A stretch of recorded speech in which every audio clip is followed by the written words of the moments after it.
मृत्यु एक ऐसा सच जिसे कोई टाल नहीं सकता। लेकिन मृत्यु के बाद क्या होता है?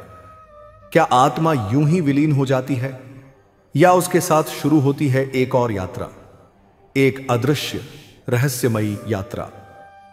जय श्री कृष्णा प्रिय मित्रों, मैं आचार्य कृष्ण शास्त्री आपका स्वागत करता हूं। वीडियो को शुरू करने से पहले आइए आप सभी के लिए प्रार्थना करें। हे श्री कृष्ण, जो भी भक्त आज इस अमृत वाणी को सुन रहा है, उनके जीवन में सदा आपकी कृपा बनी रहे और उनके सभी कष्ट दूर हो। प्रिय मित्रों, अद्भुत वाणी को सुनने से पहले अपने विचार और भक्ति को व्यक्त करते हुए नीचे कमेंट में राधे राधे जरूर लिखें। और यदि आपकी इच्छा हो तो हमारे चैनल को जरूर सब्सक्राइब कर लें। मृत्यु और प्रेत रूप में आत्मा का प्रवेश। मृत्यु के बाद आत्मा प्रेत अशरीरी जीव बन जाती है। उसे यमदूत लेने आते हैं। यह यात्रा मृत्यु के तुरंत बाद शुरू होती है।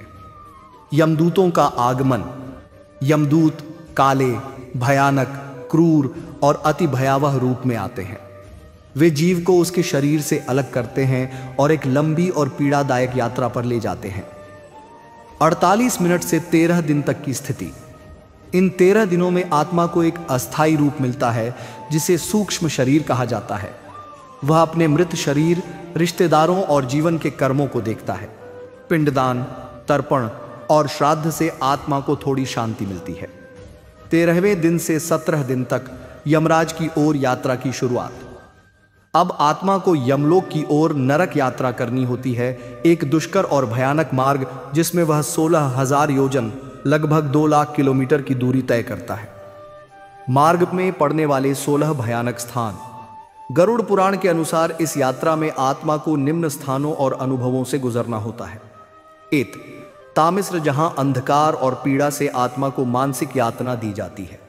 2, अंधतामिस्र, जहां धोखेबाज और दुष्ट आत्माओं को यातना दी जाती है। 3, रौरव, पापी जीवों को जानवरों का रूप देकर दांतों से चबाया जाता है। 4, महारौरव, लालचियों और अत्याचारियों को अग्नि में जलाया जाता है। 5, कुंभीपाक, जहां खौलते तेल में डाला जाता है। 6, कालसूत्र, तपते लोहे पर नंगे शरीर को घसीटा जाता है। 7, असिपत्र वन, पेड़ों की जगह तलवार की पत्तियां होती हैं जिनसे शरीर कटता है। 8, शालमली वन, कांटेदार पेड़ों से लहूलुहान किया जाता है। 9, सूतक, सौरिपत्र, संहता आदि कुल 28 नरक हैं जिनमें पाप अनुसार भेजा जाता है। यमलोक में न्याय। यमराज के दरबार में चित्रगुप्त जीव के पाप पुण्य का हिसाब प्रस्तुत करते हैं। फिर उसके कर्मों के आधार पर उसे नरक या स्वर्ग अथवा पुनर्जन्म में भेजा जाता है। नरक में दंड का विधान। हर पाप के अनुसार भिन्न नरक में आत्मा भेजी जाती है। हत्या करने वाले महारौरव में, झूठ बोलने वाले अंधतमिस्र में, पर स्त्रीगामी कुंभीपाक में, दान न देने वाले तामिस्र में, पशु हत्या करने वाले रौरव में, पुनर्जन्म या मोक्ष नरक में दंड भुगतने के बाद आत्मा को पुनर्जन्म दिया जाता है। यदि पुण्य अधिक हो और भक्ति भाव से जीवन जिया हो तो मोक्ष मुक्ति भी संभव है। यात्रा के दौरान मिलने वाले अनुभव। यमदूत आत्मा को रस्सियों में बांधकर मारते पीटते हुए ले जाते हैं। आत्मा को प्यास और भूख से तड़पाया जाता है। कांटों, अग्नि, आंधियों, तपते पत्थरों पर चलाया जाता है। कुछ स्थानों पर पापियों को कुत्तों, कौवों और गिद्धों द्वारा नोचवाया जाता है।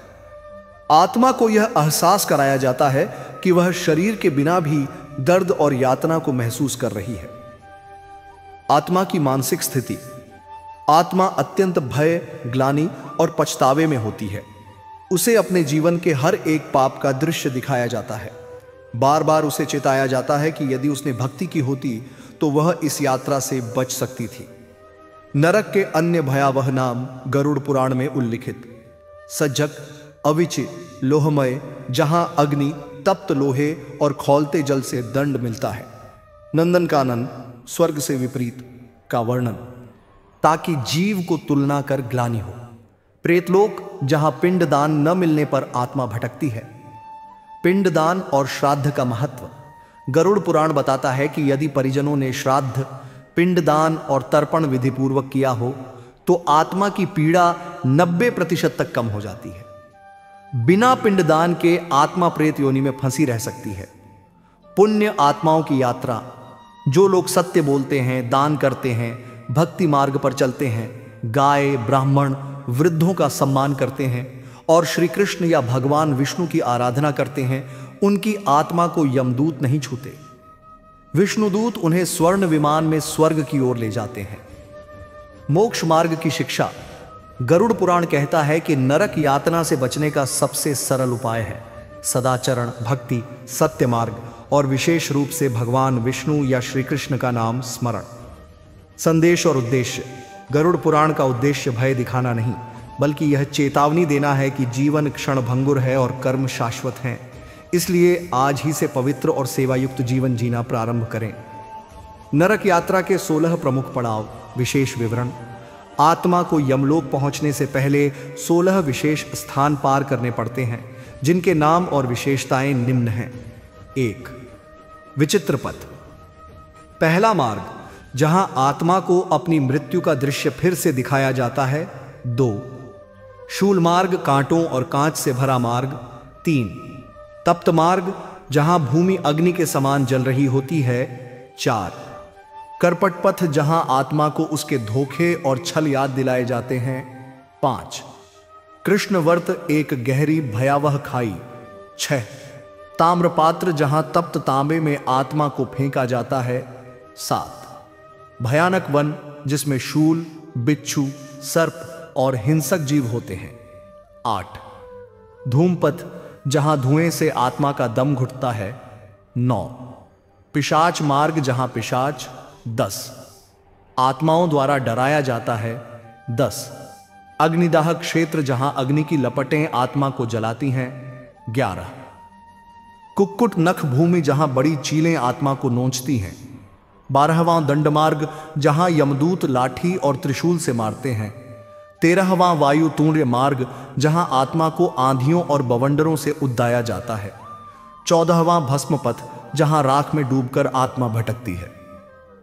15. कालीघाट अंतिम चरण, जहां आत्मा पूरी तरह विवश हो जाती है। 16. चित्रगुप्त का दरबार अंतिम पड़ाव, जहां कर्मों का लेखा जोखा दिखाया जाता है। नरक यात्रा और जीव का प्रकार, विशेष ध्यान। गरुड़ पुराण में यह भी कहा गया है कि नरक यात्रा का परिणाम जीव के पापों और उनके जीवन के कर्मों के अनुसार तय होता है। यह आत्मा के प्रकार पर निर्भर करता है। 1. पापी आत्माएं। जो लोग भौतिक सुख के लिए पाप करते हैं, उन्हें नरक यात्रा में कठोर यातनाओं का सामना करना पड़ता है। 2.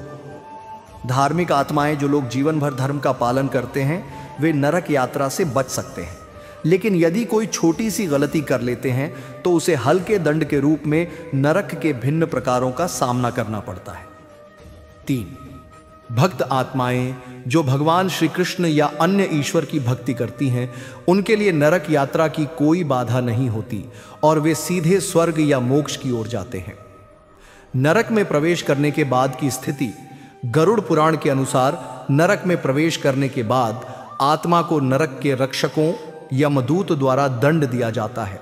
ये रक्षक यह सुनिश्चित करते हैं कि आत्मा अपने किए गए पापों के अनुसार यातना भोगे। नरक के दंड। इन दंडों में अंतरात्मा के शरीर में अग्नि, शूल, खौलता पानी और जलती चट्टानों का सामना करना पड़ता है।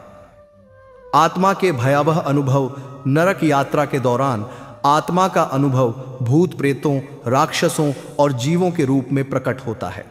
इन प्राणियों से आत्मा को विभिन्न तरीके से पीड़ा दी जाती है। पाप के अनुसार विशिष्ट दंड।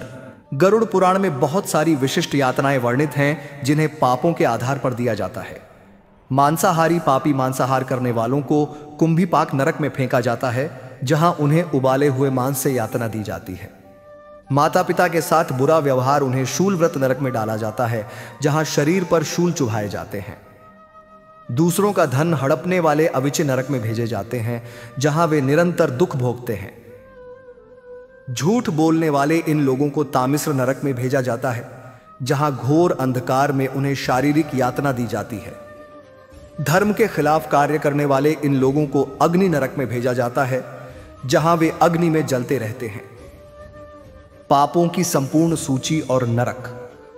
गरुड़ पुराण में पापों के अनुसार नरक भेजने की प्रक्रिया को इस प्रकार सूचीबद्ध किया गया है। शरीर के अंगों का दुरुपयोग, यह पापी अंधतमिश्र नरक में भेजे जाते हैं। सत्य बोलने में असफलता, इन लोगों को धूम्रवेश नरक में भेजा जाता है। दूसरों का अपमान करने वाले, उन्हें कांटाकूप नरक में भेजा जाता है, जहां कांटों से उन्हें घेर लिया जाता है।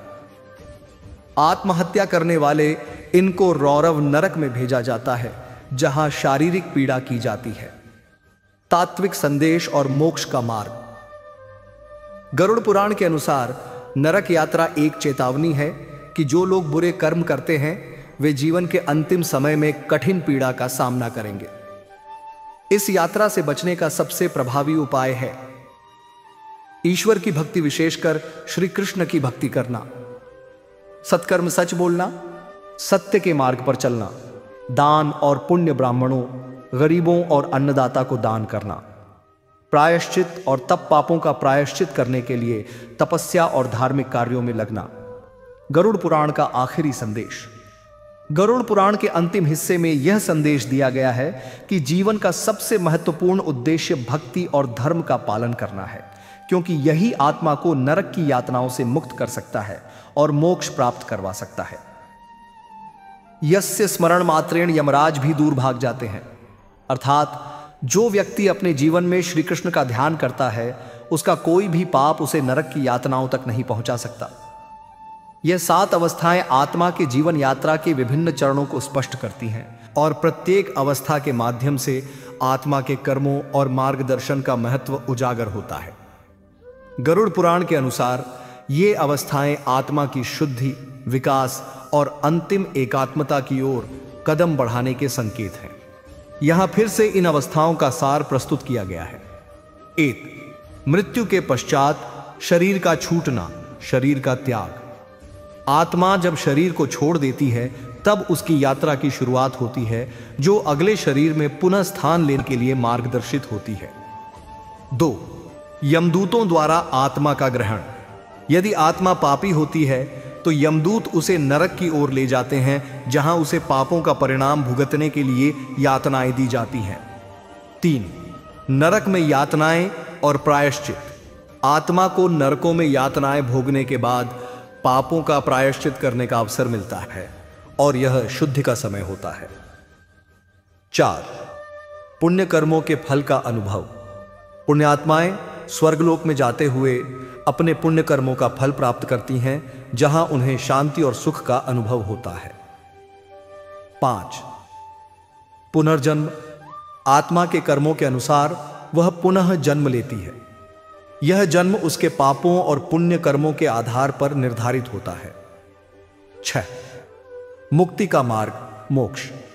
आत्मा जब आत्मज्ञान और भक्ति प्राप्त करती है तो मोक्ष का मार्ग खुलता है, जिससे वह जन्म मृत्यु के चक्र से मुक्त हो जाती है। 7. आत्मा का परमात्मा से एकात्मता।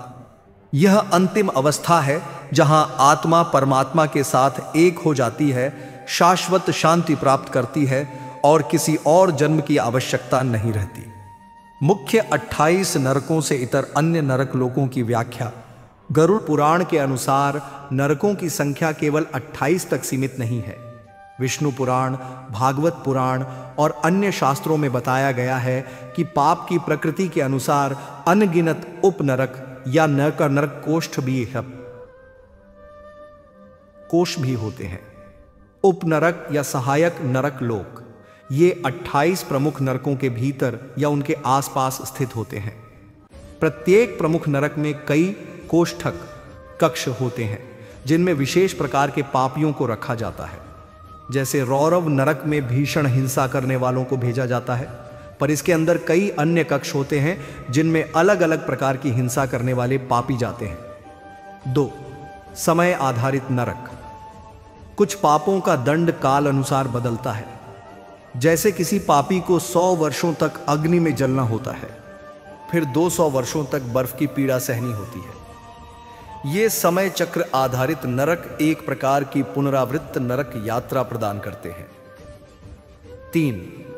मानसिक नरक, मनोनरक। इन नरकों में व्यक्ति को शारीरिक कष्ट नहीं होता, परंतु वह मानसिक यातनाओं से गुजरता है। अपने प्रियजनों को कष्ट में देखकर कुछ न कर पाना, हर पल अपराध बोध से जलते रहना, बार बार मृत्यु का अनुभव होना लेकिन मर न पाना। 4 विशेष नरक लोक विशेष परिस्थिति वाले पापियों के लिए। कुछ नरक विशिष्ट पापों के लिए बनाए गए हैं। धर्म अधर्म को तोड़ मरोड़ कर पेश करने वालों के लिए। गुरुद्रोहियों के लिए एक विशेष नरक है जिसमें वे अनंत बार जन्म लेकर उसी गुरु के द्वारा दंडित होते हैं। शास्त्रों का मजाक उड़ाने वालों को एक भ्रमरूपी नरक मिलता है जिसमें वे अनंत संशयों में जलते हैं। 5 भ्रम नरक। यह एक ऐसा नरक है जिसमें जीव को लगता है कि वह मुक्त हो चुका है, लेकिन जैसे ही वह संतोष पाता है वह पुनः पीड़ा में डूब जाता है। यह चक्र बार बार चलता है। 6 स्वप्न नरक। पापी को मृत्यु के बाद एक विशेष अवस्था में रखा जाता है जहां वह लगातार भयावह स्वप्नों में जीता है। यह नरक आत्मा को भ्रमित कर पुनर्जन्म की ओर ले जाता है। 7 पुनर्नरक। कुछ जीवों को बार बार नरक भेजा जाता है क्योंकि उन्होंने जीवन में दूसरों को पथ भ्रष्ट किया। जैसे किसी ने 1000 लोगों को गलत राह दिखाई तो उसे 1000 बार नरक में जाना पड़ता है एक एक पाप के लिए। 8 अस्थाई नरक। यह उन आत्माओं के लिए होता है जो अति गंभीर पापी नहीं होते, परंतु पुनर्जन्म से पहले उन्हें संक्षिप्त दंड मिलना आवश्यक होता है। 9 संयोग नरक। किसी व्यक्ति ने विविध प्रकार के पाप किए हों तो उसे अलग अलग नरकों में क्रमवार भेजा जाता है। जैसे पहले वह सूकर मुख में जाता है, फिर महारावरव, फिर तप्तसूर आदि। 10 अंतरिक्ष नरक इंटरडिमेंशनल नरक। कुछ आत्माएं ऐसे नरकों में भेजी जाती हैं जो भौतिक लोकों और सूक्ष्म लोकों के बीच स्थित होते हैं। यहां आत्मा को स्थायी ठिकाना नहीं मिलता, वह अंतरिक्ष में भटकती रहती है, न पूर्ण रूप से नरक में होती है न ही मृत्युलोक से बाहर। इसे अवसान नरक भी कहा गया है जहां आत्मा को कोई भी ग्रहण नहीं करता। 11 मौन नरक साइलेंस नरक। उन आत्माओं के लिए जिन्होंने सत्य बोलने के अवसर पर चुप्पी साधी या अन्याय होते देखकर कुछ नहीं कहा। यहां आत्मा को अनंत मौन में रखा जाता है। वह कुछ कह नहीं सकती, सुन नहीं सकती, पर उसकी चेतना पूर्ण रूप से जागृत रहती है। 12 अंध नरक अंध नारक। जिन लोगों ने अज्ञान फैलाया, सत्य छुपाया या लोगों को अंधकार में रखा, वे यहां आते हैं। इस नरक में आत्मा को पूर्ण अंधकार में रखा जाता है। कोई मार्ग नहीं, कोई दिशा नहीं, केवल भय। 13वां गरल नरक पॉइजन नरक। जो लोग दूसरों के जीवन में जहर घोलते हैं, जैसे ईर्ष्या, द्वेष, अफवाहें फैलाना, उन्हें एक ऐसे नरक में डाला जाता है जहां वातावरण ही जहरीला होता है, सांस लेना यातना बन जाता है। 14 छाया नरक शैडो नरक। आत्माएं जिनका जीवन द्वैध चरित्र दोहरी जिंदगी में बीता, वे यहां जाती हैं। यहां आत्मा को उसकी छाया रूपी चेतना सताती है, जैसे उसकी ही प्रति हर कार्य में उसे दंडित करती है। 15 वाणी नरक स्पीच नरक। जो लोग झूठ बोलते हैं, दूसरों को अपशब्द कहते हैं या वाणी से हिंसा करते हैं, उनके लिए एक विशेष नरक है।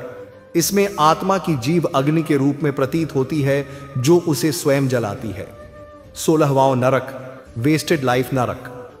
जिन लोगों ने जीवन में कोई उद्देश्य नहीं अपनाया, केवल भोग में ही लिप्त रहे, यह नरक उन्हें रिक्तता और निरर्थकता की यातना में डालता है। वहां कुछ नहीं होता, परंतु खालीपन की पीड़ा भयानक होती है। 17वां भ्रमणशील नरक वॉन्डरिंग नरक। यह नरक स्थिर नहीं होता। आत्मा को हर पल एक नए स्थान पर ले जाया जाता है, हर बार नया दंड, नया भय। यह उनके लिए होता है जिन्होंने दूसरों का जीवन अस्थिर और भ्रमित किया। 18 असत्य दर्शन नरक फॉल्स विजन नरक। झूठे गुरु, नकली बाबाओं, पाखंडियों आदि के लिए यह नरक होता है। यहां उन्हें अपने झूठे दर्शनों का ही शिकार बनाया जाता है। जैसे उन्होंने लोगों को गुमराह किया, वैसे ही अब उन्हें माया भ्रम में फंसाया जाता है। 19वां प्रत्यावर्तन नरक रिफ्लेक्शन नरक। आत्मा को वही दृश्य बार बार दिखाया जाता है जिसमें उसने पाप किए थे, परंतु इस बार वह पीड़ित के स्थान पर होती है। हर बार वही दृश्य, वही पीड़ा, वही परिणाम, अनंत चक्र में। 20 शून्य नरक वॉइड नरक। यह सबसे रहस्यमय नरकों में से एक है। जिन आत्माओं ने जीवन का कोई अर्थ ही नहीं स्वीकारा, न भक्ति, न सेवा, न सच्चाई, वे पूर्ण शून्यता में भेजी जाती हैं। न समय, न स्थान, न अस्तित्व, केवल चेतना का भटकाव। 21 स्वार्थ नरक, सेल्फिशनेस नरक। जिन आत्माओं ने केवल अपने लाभ के लिए दूसरों का शोषण किया, सेवा का ढोंग किया, यहां उन्हें वही सेवा करनी पड़ती है जिसे वे दिखावे के लिए करते थे, पर इस बार बिना किसी फल या मान्यता के और निरंतर। 22 दर्प नरक, एरोगेंस नरक। जिन लोगों ने अपने ज्ञान, पद या शक्ति का घमंड किया, इस नरक में आत्मा को बार बार ऊंचाई पर ले जाकर नीचे गिराया जाता है, प्रतीक रूप से और पीड़ादायक रूप से। 23वां उपेक्षा नरक, नेग्लेक्ट नरक। जिन्होंने अपने माता पिता, गुरु या सेवा के अवसरों की उपेक्षा की, इस नरक में आत्मा को त्यागा गया अनुभव होता है। कोई उसे देखता नहीं, सुनता नहीं, मानता नहीं। 24वां कृतघ्न नरक, अनग्रेटफुल नरक। जिन्होंने उपकार का बदला अपमान से दिया, इस नरक में आत्मा को लगातार वही दृश्य दिखाया जाता है जहां उसने एहसान फरामोशी की और उसी भावना में जलाया जाता है। 25वां विघ्न नरक, ऑब्स्टिकल गिवर नरक। जो दूसरों के कार्यों में बार बार विघ्न डालते हैं, जानबूझकर रुकावटें पैदा करते हैं। इस नरक में आत्मा को किसी कार्य को बार बार करने दिया जाता है और हर बार अंत में विफलता मिलती है। 26 मोह नरक, अटैचमेंट नरक। जिन्होंने मोह में आकर अधर्म को बढ़ावा दिया, सही को छोड़कर गलत का साथ दिया, इस नरक में आत्मा को मोह के सुख का भ्रम दिया जाता है, लेकिन हर बार वह छिन जाता है और विरह की आग में जलाती है। 37 प्रताड़ना नरक, डिसेप्शन नरक। जिन लोगों ने धोखा, छल, झूठे वादे और विश्वासघात किए, इस नरक में आत्मा को बार बार वही अनुभव कराया जाता है जहां उसे भी धोखा मिले, सबसे अपने छिन जाए। 28 तृष्णा नरक, ग्रीड नरक। जो कभी संतुष्ट नहीं हुए और दूसरों का भी चैन छीन लिया, यहां आत्मा को हर इच्छा पूरी होने से बस पहले रोक दी जाती है। यह पीड़ा मिलने से ठीक पहले खोने की होती है। 29 डिलेड टाइम नरक। जो लोगों का समय नष्ट करते हैं, स्वयं भी लक्ष्यहीन रहते हैं। इस नरक में समय बहुत धीमा चलता है, प्रतीक्षा ही यातना बन जाती है। 28 नरक भोगने के बाद क्या होता है? पापों का प्रायश्चित। जब आत्मा 28 नरक लोकों में यातनाएं भोग चुकी होती है, तब उसके पाप समाप्त हो जाते हैं। इस अवधि के दौरान आत्मा ने जो भी पाप किए होते हैं, उनके परिणाम स्वरूप उसे विभिन्न नरकों में यातनाएं दी जाती हैं। लेकिन जैसे ही ये यातनाएं समाप्त होती हैं, आत्मा के पापों का प्रायश्चित हो जाता है। नया जन्म। गरुड़ पुराण के अनुसार जब आत्मा ने अपने पापों का फल भोग लिया होता है और उसके सभी पाप समाप्त हो जाते हैं, तो उसे एक नया जन्म प्राप्त होता है।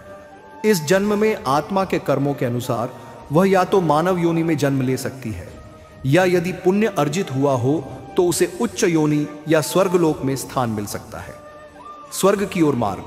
यदि आत्मा ने 28 नरकों में भोग के बाद कुछ पुण्य कर्म किए होते हैं, जैसे कि ईश्वर की भक्ति, सत्य बोलना, दान करना आदि, तो उसे स्वर्ग में स्थान मिल सकता है।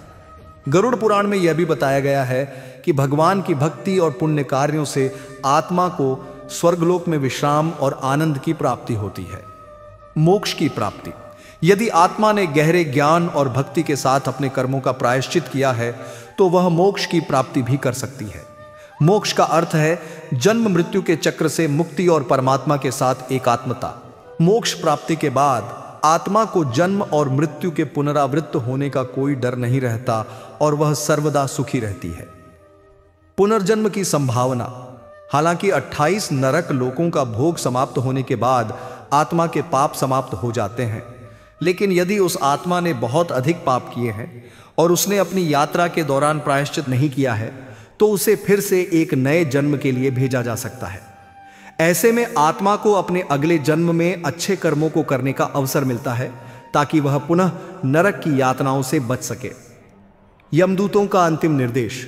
जब आत्मा अपने सभी पापों का फल नरकों में भोग लेती है, तो यमदूत उसे यमराज के पास अंतिम बार ले जाते हैं। वहां आत्मा के भविष्य का निर्धारण होता है। क्या वह मोक्ष की पात्र है, पुनर्जन्म की या स्वर्ग जाने की।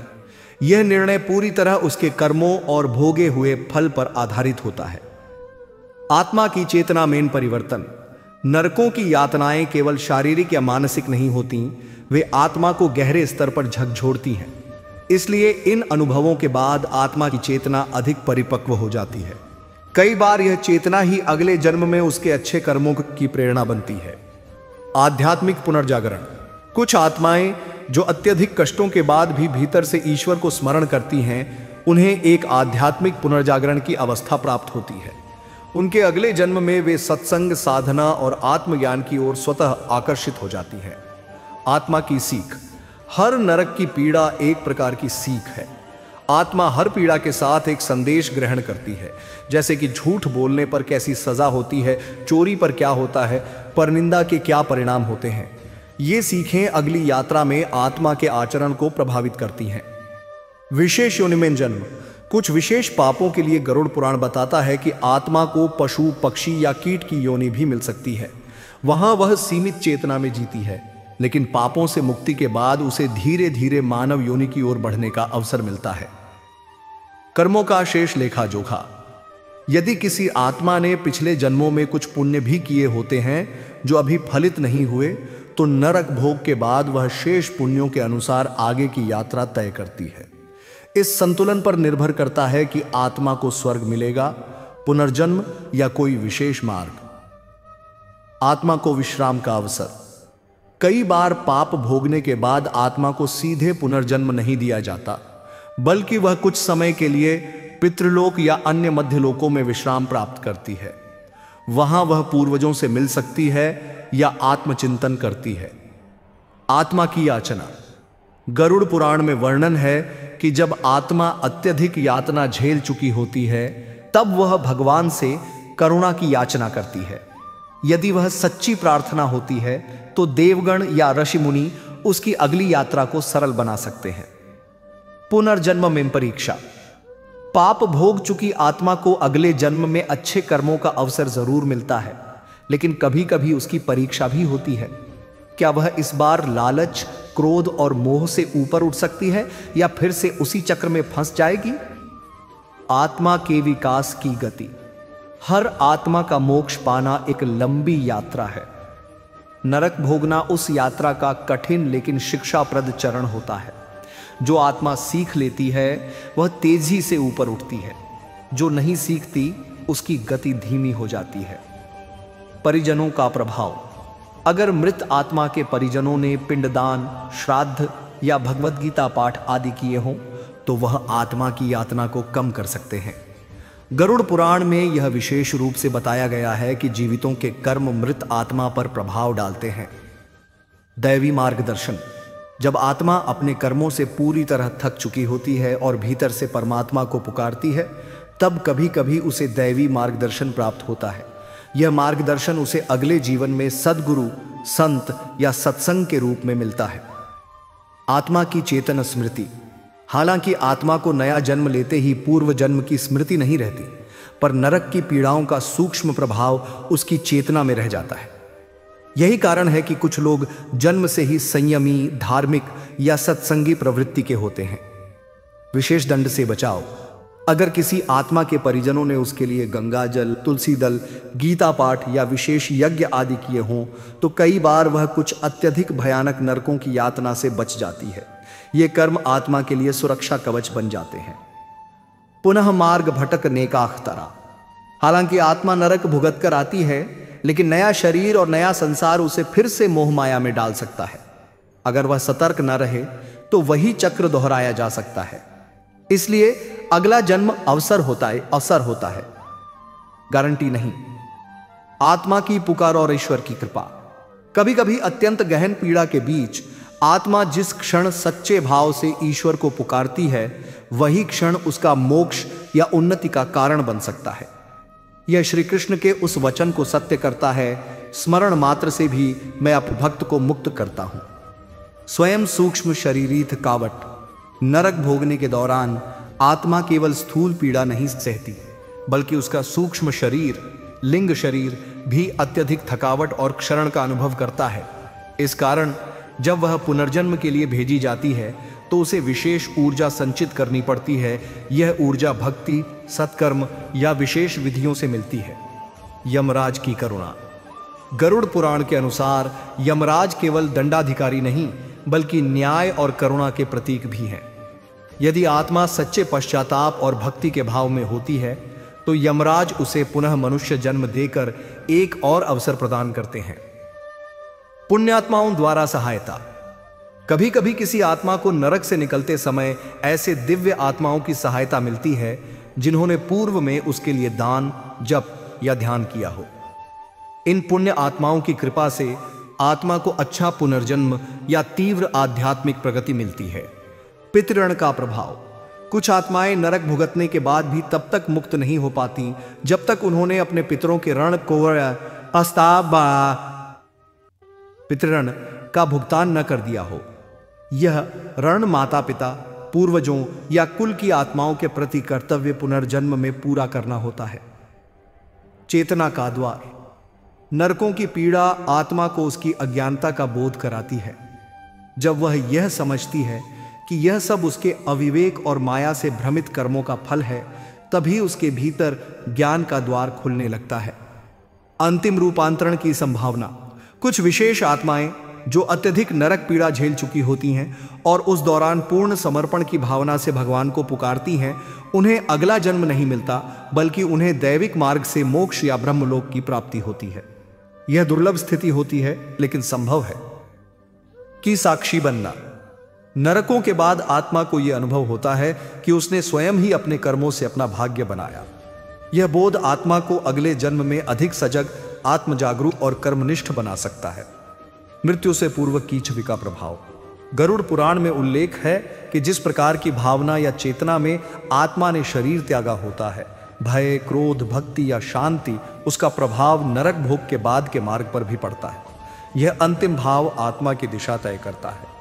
असंख्य जीवनों की स्मृति संख्या। हालांकि नया जन्म लेने पर आत्मा पूर्व जन्म भूल जाती है, लेकिन गहरे ध्यान या ईश्वर कृपा से उसे पूर्व जन्मों की अनुभूतियां पुनः स्मरण हो सकती हैं। इसे ही जीवन मुक्त अवस्था में स्मृति जागरण कहा जाता है। देवलोकों की छाया। कुछ आत्माएं नरक यातना के बाद यदि पुण्य की पात्र नहीं भी बनती तो भी वे एक क्षण के लिए देवलोकों की छाया देखती हैं, जिससे उन्हें यह बोध हो जाता है कि जीवन केवल भोग नहीं, साधना भी है। पुनर्जन्म में अज्ञात आकर्षण। अक्सर नरक यातना भोग चुकी आत्माएं अपने अगले जन्म में ईश्वर, धर्म, मंदिर, तीर्थ या सत्संग की ओर अज्ञात आकर्षण अनुभव करती हैं। यह उनके बीते भोगों की सूक्ष्म स्मृति का परिणाम होता है। आत्मा और कर्म का विज्ञान। हर आत्मा के साथ उसका कर्म सूत्र, कार्मिक ब्लूप्रिंट चलता है, जिसमें लाखों जन्मों के कर्म गूंथे होते हैं। नरकों की यातना केवल एक जन्म के पापों का फल नहीं होती, कई जन्मों का मिश्रित कर्म फल एक साथ भी सामने आ सकता है। रौरव नरक का विशेष प्रभाव। गरुड़ पुराण में वर्णित रौरव नरक अत्यंत भयानक होता है।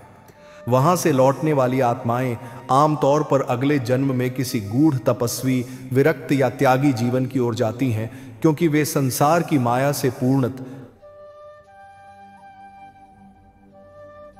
चुकी होती हैं। आत्मा के भीतर का दीपक। नरकों की पूर्ण यातना भोगने के बाद जब आत्मा पूरी तरह से अकेली होती है, तब कभी कभी उसमें अंतरात्मा का दीपक जल उठता है और यही दीपक उसे मोक्ष की दिशा में पहला वास्तविक कदम चलने की प्रेरणा देता है। कर्मों का समग्र रूपांतरण। नरकों की यातनाएं आत्मा के कर्मों का समग्र रूपांतरण करती हैं। यह न केवल पापों का फल होती है बल्कि आत्मा के भीतर गहरे स्तर पर उसके पुराने विकारों का निषेध भी करती है। जैसे जैसे यातनाएं बढ़ती हैं, आत्मा स्वयं के अज्ञान को नष्ट करने का प्रयास करती है। यह विकारों से मुक्त होने की प्रक्रिया है। आत्मा का दिव्य अभिप्राय। गहन यातनाओं के बाद आत्मा के भीतर एक नया दिव्य अभिप्राय जागृत होता है। वह समझने लगती है कि जीवन केवल भोग का नाम नहीं है, बल्कि यह एक साधना, तप और आत्म साक्षात्कार का अवसर है। यह ज्ञान उसे अगले जीवन में बेहतर मार्ग पर चलने के लिए प्रेरित करता है। पुण्य और पाप का विवेक। नरक यातनाएं आत्मा को पुण्य और पाप के सूक्ष्म अंतर को महसूस कराती हैं। वह देखती है कि किस प्रकार जीवन में किए गए अच्छे और बुरे कर्मों का प्रतिफल इस यात्रा में स्पष्ट रूप से सामने आता है। यह विवेक अगले जन्म में उसे सही मार्ग पर चलने के लिए प्रेरित करता है। आंतरिक शांति की खोज। नरक की यातनाएं भोगने के बाद आत्मा के भीतर एक गहरी आंतरिक शांति की खोज शुरू होती है। वह समझ जाती है कि बाहरी भोगों से कभी भी स्थायी सुख नहीं मिलता। यही शांति उसे अगले जीवन में तप, साधना और आत्मज्ञान की ओर आकर्षित करती है। तात्विक नजरिए का जन्म। जो आत्माएं नरक भोगने के बाद अपने कर्मों का गहराई से विश्लेषण करती हैं, उनमें एक तात्विक नजरिया उत्पन्न होता है। वे जीवन की असल प्रकृति को समझने लगती हैं। यह नजरिया उन्हें संसार से ऊपर उठने और परमात्मा के साथ एकात्मता प्राप्त करने की दिशा में मार्गदर्शित करता है। प्रकृति की जुड़ाव। कुछ आत्माएं जो 28 नरकों का भोग चुकी होती हैं, उनका अगला जन्म ऐसे स्थानों पर होता है जहां वे प्रकृति के निकट होती हैं। जंगलों, पहाड़ों, नदियों के किनारे या वन्य जीवन में उनका जुड़ाव उन्हें आत्मा की शुद्धता और संतुलन की ओर मार्गदर्शित करता है। आत्मा कान व जन्म में समर्पण। कभी कभी आत्मा के भीतर वह दिव्य संकल्प पैदा हो जाता है जहां वह खुद को पूरी तरह से भगवान के चरणों में समर्पित कर देती है। ऐसे व्यक्तियों का जन्म साधु, संत या गुरुओं के रूप में होता है और वे इस जीवन में केवल परमात्मा की प्राप्ति के लिए कार्य करते हैं। उग्र तपौर साधना की आवश्यकता। जिन आत्माओं ने बहुत अधिक पाप किए होते हैं और जो नरक भोगने के बाद अपने जीवन में पुनः सुधार करने की इच्छा रखती हैं, उन्हें उग्र तप और साधना की आवश्यकता होती है। यह तप उन्हें पुनः संसार से मुक्त करने का अवसर देता है।